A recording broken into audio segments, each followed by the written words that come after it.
जय हिंद मित्रांनो. महाराष्ट्र पोलीस खूप important topic. आता सगळ्यांनी फॉर्म भरलेले आहे.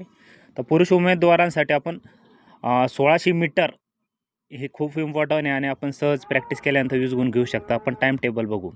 20 गुण प्राप्त करण्यासाठी 5.10 हा एक्सलंट टाईम आहे.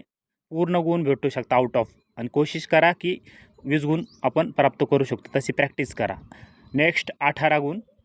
18 गुण प्राप्त करण्यासाठी 5.10 ते 5.30 हा टायमिंग आहे. तेव्हा 18 गुण भेटू शकतात. नेक्स्ट बघू आपण 16 गुण. 16 गुण प्राप्त करण्यासाठी 5.30 ते 5.50 हा टायमिंग आहे. 16 गुण भेटू शकतात.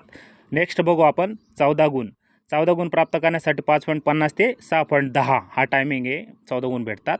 नेक्स्ट बघू आपण 12 गुण. 12 गुण प्राप्त करण्यासाठी 6.10 ते 6.30 हा टायमिंग आहे. मग 12 गुण भेटतात. नेक्स्ट बघू आपण 10 गुण. 10 गुण प्राप्त करण्यासाठी 6.30 ते 6.50 हा टायमिंग आहे. नेक्स्ट बघू आपण 8 गुण प्राप्त करण्यासाठी 6.50 ते 7.10 हा टायमिंग आहे. 8 गुण भेटतात. नेक्स्ट 5 गुण 7.10 ते 7.30, पण हा टायमिंग नको आहे आपल्याला. हा 8 गुणांचा हा टायमिंग नको आहे. शेवट नकोच आहे.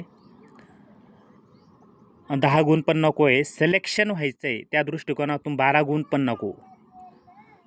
तुम्ही एक्झामसाठी बसू शकता, पण मेरिटमध्ये कमी चान्स आहे. हे सर्कल केलेलं आहे मी. हे खूप इम्पॉर्टंट आहे. आजकाल खूप कॉम्पिटिशन आहे. या सर्कलमध्येच हाच टायमिंग कवर करायची कोशिश करायची. तशी प्रॅक्टिस करू शकता आपण आणि सहज भेटतात. लास्टच माझ्या दृष्टिकोनातून 16 गुण.